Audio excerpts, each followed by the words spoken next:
potential to increase bilateral trade, investment, tourism, education, IT, healthcare, and human resource development, and agreed to finalize relevant MOUs.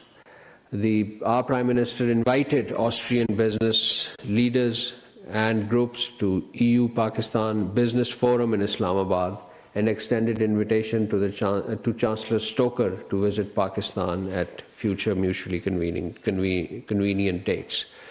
Whilst in Austria, the Prime Minister also met Rafael Mariano Grossi, the Director General of the International Atomic Energy Agency.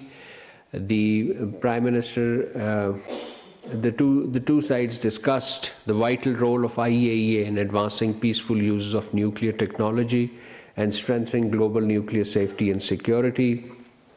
And our Prime Minister wished his best wishes for his continued efforts of the IAEA in promoting peaceful uses of nuclear technology and sustainable development.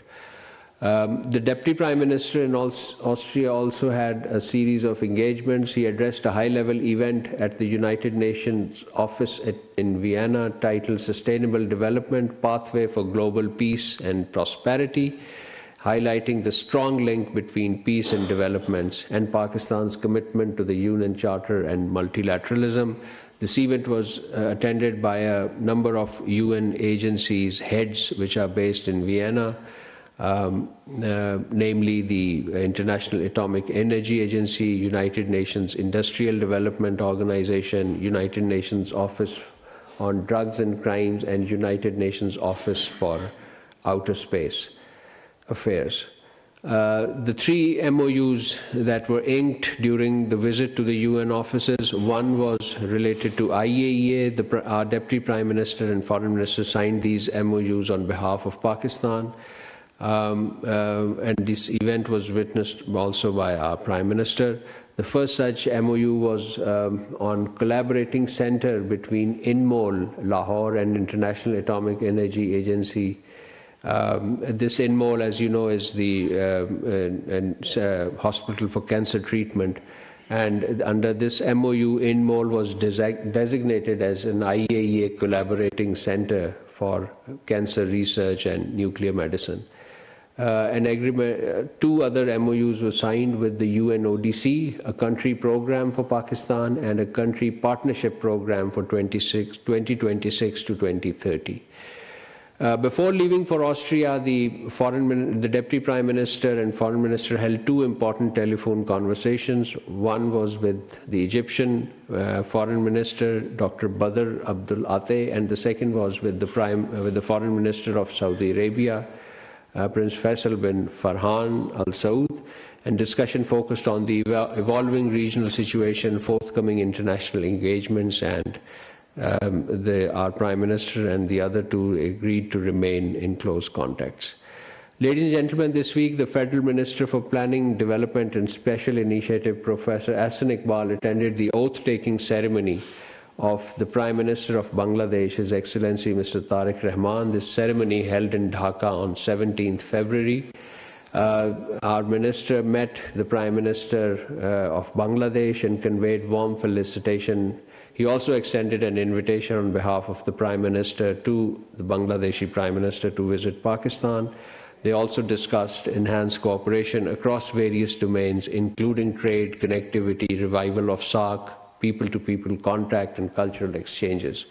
And earlier that day, Prime Minister Ahsan Iqbal also called on the Chief Advisor, Professor Muhammad Yunus. He invited him to visit Pakistan.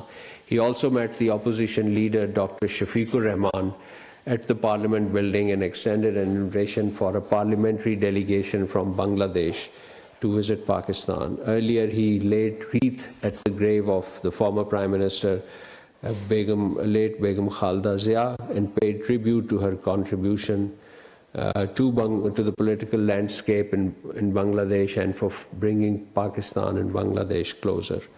The Minister also launched 40 publications of Allama Iqbal in Bangla language at the Pakistan High Commission. This event was attended by a number of Pakistani students in Bangladesh as well. Finally, ladies and gentlemen, a joint statement was issued this week by 8 Arab Islamic countries. Egypt, besides Pakistan, it included Egypt, Jordan, UAE, Indonesia, Turkey, Saudi Arabia, and Qatar, strongly condemning Israelis' decision to designate large areas of the occupied West Bank as state land and to expand settlement and related land registration.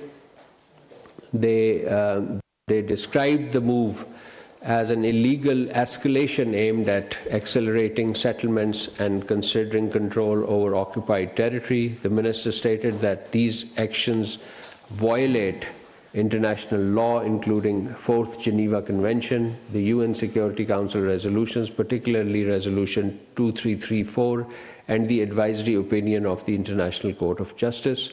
They reaffirmed full support to the Palestinian people for their right to self-determination and for the establishment of an independent, viable state of Palestine with Al-Quds al-Sharif as its capital along the pre-1967 borders.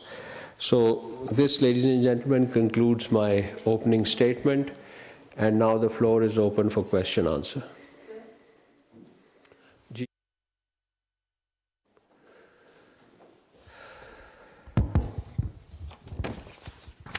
Thank you, spokesperson. Sir, Indian citizen Nikhil Gupta has been arrested in the United States for plotting to assassinate an American citizen. Indian subversive activities across the globe are getting exposed with every passing day. What are your comments on this development?